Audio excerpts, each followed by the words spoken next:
আসসালামু আলাইকুম স্টুডেন্টস, আজি আমি পড়িম ক্লাস 10 ম্যাথ চ্যাপ্টার নাম্বার 6 ত্রিভুজ ট্রায়াঙ্গেলস বলি কয়। তো আমি 1 এর পর 2 নম্বর লেখি করিছি, আজি আমি 3 নম্বরটা পড়িম। কি কইছি সাবা, কি কইছি 3 নম্বর কোশ্চেনটা কি কইছি সাবা, চিত্র কি 6.18 যদি এল এম সমান্তরাল সিবি আৰু এল এন সমান্তরাল সিডি প্রমাণ করা যে A M divide by A B is equal to A N divide by AD 6.18 মানে এল এম এটি বাহু কার সমান্তরাল, বিসির সমান্তরাল, এল এন এটি সিডির সমান্তরাল। তেনেহলে আমাক কি A M divide by A B আৰু A N divide by AD এটা প্ৰমাণ কৰিব লাগে। সাব স্টুডেন্টস এইটো এতিয়া আমি প্ৰমাণ কৰিম। স্টুডেন্টস প্ৰথমত আমি কি কৰিম, এ বি সি ত্রিভুজ তুলাম। কি এ বি সি ত্রিভুজ তুলাম। সাব স্টুডেন্টস সলিউশন, ত্রিভুজ এ বি সির পরা আমি কি লিখি পারো, যেহেতু আমি কি জানো এল এম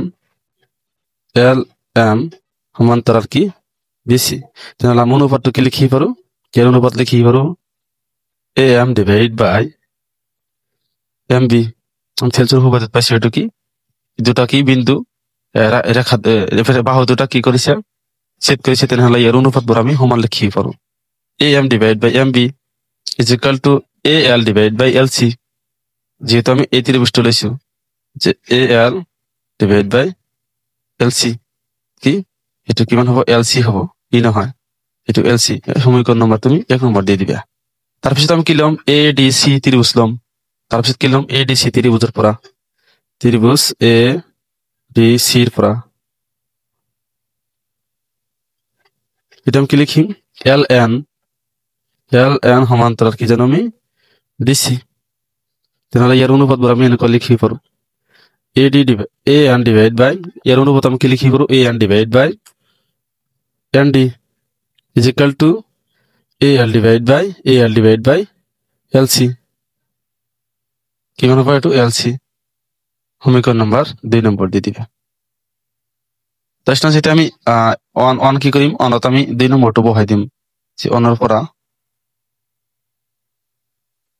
অন আমি কি লিখি পারো A M divide by M B is equal to সাবাইয়াত A L divide by L C. এটা আমি কি লিখি পারো এ এল আছে ইয়াত, ইয়ার সমান সমান আমি কি জানো A N divide by N B. ভালকৈ চাবা, আমি 1 নম্বর যাচ্ছে 1 নম্বর আমি কি লিখি পারো A M divide by B M is equal to A L divide by L C. তো A L divide by L C is equal to আমি কি লিখি পারো এইটো আছে, এইটো আমি কি লিখি পারো এইটো আর এইটো সমান জানো, তেনেহলে ইয়াৰ ঠাইত আমি এইটো লিখি পারো, যেহেতু এইটো আর এইটো সমান। এইটো আমি এতিয়া লিখিছি, ইয়াত তুমি লিখি দিব পারা যে 2 এর পরা কি লিখি দিবা 2 এর পরা। তারপিছত আমি কি কৰিম স্টুডেন্টস, এটা আমি প্ৰতিকৰণ কৰি দিম। বাও ফালে যদি প্ৰতিকৰণ কৰো সৌ ফালেও কৰিব লাগিব, প্ৰতিকৰণ মানে ওলটাই দিয়া। তাহলে কি হব M B divide by A M is equal to N D divide by A M. তো এটা আমি পাইছি ওলটাই করে দিয়ার পিছত আমি 2 ফালে 1 যোগ করিম। কি করিম 2 ফালে 1 যোগ plus 1 is equal to N D plus 1। আমি কি লিখি দিম যে 2 ফালে 1 যোগ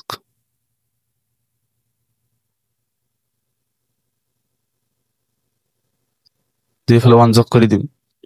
যোগ করলে কি হবে চাবা, যেতিয়া আমি কি লব আৰু হৰ থাকে কিন্তু ইয়াৰ কি জাস্ট লব থাকে, তেনেহলে আমি কি কৰিম তেতিয়া এইটো কি হৰটো ইয়াৰ লগত পূৰণ কৰি ইয়াৰ লগত আমি যোগ কৰি দিম। তো M B plus A M অন লগত পূরণ করলে কি হব এ এমই হব ডিভাইড বাই কিমান হব A M is equal to এটা কিমান হব এন ডি প্লাস এইটো কি ইয়ার লগত পূরণ করলে কি হব এ এন ডিভাইড বাই কিমান হব এ এন। এটা আমি পালো যোগ করি। তারপর যেটা কি দিয়েছে M B plus A M, এটা যোগ করলে কি হবে চাবা M B plus A M মানে এই দুটো এইটো এ এম আৰু বি এম এই দুটা যোগ করলে ডাইরেক্ট আমি কি পাও এ বি পাম। চাবা স্টুডেন্ট ভালকৈ চাবা এ এম এইখিনি আৰু এইখিনি যোগ করলে আমি গোটেইখিনি পাম, গোটেইখিনির নাম কি দিয়েছে এ বি। তাহলে আমি এইটো কি লিখি পারো এ বি লিখি পারো A B divide by A M is equal to N D plus A N, N D कैसा N D plus A N মানে এইখিনি আর এইখিনি পূরণ করলে আমি কি গোটেখিনি পাই যাম। গোটেখিনি মানে কি এডি, এডি লিখি দিয়া AD divide by N, AD divide by N. Just আমি অলপ কথা কি করেছিল, এটা প্রতিক্রম করেছিল, আকৌ এইটো আমি মানে প্রতিক্রম করি, তাহলে আমি আনসারটা পাই যাম। তো আমাকে আনসারে কি দিয়েছে, A M divide by A B. তো স্টুডেন্টস ইয়াত কি দিয়েছে, A B divide by A M, তেনেহলে ওলোটাই কৰিব লাগিব, ওলোটা কৰিব লাগিব। তেনেহলে কি লিখিম, এইটো ওলোটা, A M divide by A B is equal to A N divide by A D. তুমি সাইডত কি লিখি দিবা, প্রতিক্রম,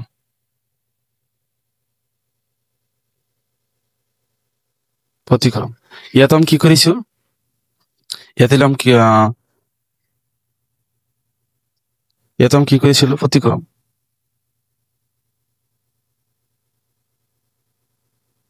প্রতিক্রম করেছিল। জাস্ট প্রতিক্রম করার পিছনে আমি কি, A M divide by A B, A N divide by A D পাইছো, এটা আমি পাইছো, এটা আমি প্রমাণ কৰিব লাগে। তাহলে প্ৰুফ হয়ে গল, প্ৰমাণিত হয়ে গল। লিখি দিবা কি, প্ৰমাণিত, প্ৰমাণিত। হেলে কি কৰিবলগীয়া আছিল স্টুডেন্টস, এতিয়া আমি 4 নম্বৰটো সলভ কৰিম চাবা। তো স্টুডেন্টস এতিয়া আমি 4 নম্বৰটো সলভ কৰিম, কি কৈছে চাবা। চিত্ৰ 6.19ত ডি সমান্তৰাল এসি আৰু ডি এফ সমান্তৰাল এই প্ৰমাণ কৰা যে B F divide by F E is equal to B E divide by EC. এটা আমার চিত্র কি, এইটো দিয়া আছে, কি কৈছে, ডি ই এইটো সমান্তৰাল কি, এসিৰ সমান্তৰাল, আকৌ ডি এফ এইটো কাৰ সমান্তৰাল, মানে এ ইৰ সমান্তৰাল। তেনেহলে প্ৰমাণ কৰিব লাগে কি B F divide by F E আকৌ is equal to B E divide by EC. এটা আমাক প্রমাণ কৰিব লাগে। তো সব স্টুডেন্টস এইটো এতিয়া আমি প্রমাণ করি। তো স্টুডেন্টস আমি প্রথমত কি লিখিম, এ বি সি ত্রিভুজের পৰা, ত্ৰিভুজ কি এ বি সিৰ কিমান ডি সমান্তৰাল কিৰা, ডি সমান্তৰাল কোনটো এসি, তেনেহলে কি লিখিব পাৰো, ডি সমান্তৰাল ডি ই সমান্তৰাল এসি। তেনেহলে আমি এই ত্ৰিভুজটো লৈছো, তেনেহলে আমি এৰ অনুপাত কি লিখিব পাৰো, বিডি ডিভাইড বাই বিডি, তাৰপিছত কি হব ডি এ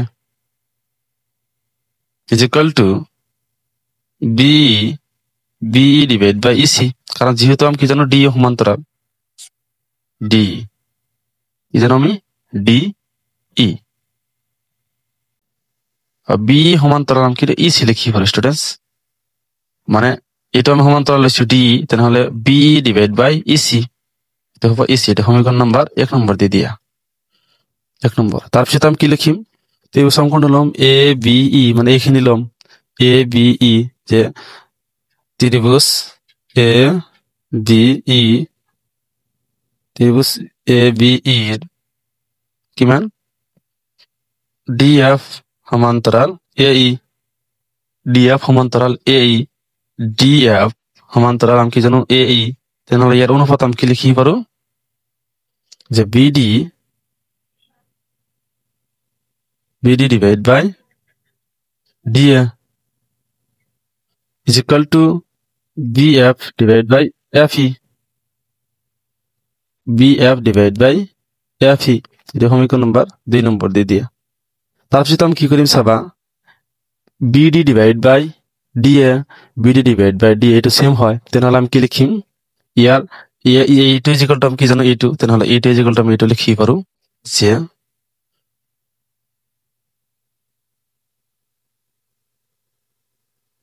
কি লিখিম, 1 আৰু 2 পৰা কি লিখি পাৰো, যে B divide by EC is equal to, এইখিনি ইজ ইকুয়াল টু আমি এইটো লিখিছো, কারণ এইখিনি আর এইখিনি সমান হয়। তাৰপিছত আমি কি লিখিম, B F divide by F E, B divide by F E. তো স্টুডেন্টস আমি এইটো কি পাইছো, যে B divide by EC is equal to B F divide by F E. তো স্টুডেন্টস এটা আমি এনেকৈ লিখি পাৰো, B F divide by F E is equal to B divide by EC. এটা আমি লিখি পাৰো। তো এইটো আমাৰ কি ওলাইছে, মানে যেটো প্ৰমাণ কৰিব লাগে এটা আমার কি ওলাই গৈছে। তেনেহলে আমি ইয়াতকে কি লিখি দিম, প্রমাণিত, প্রমাণিত। Thank you students.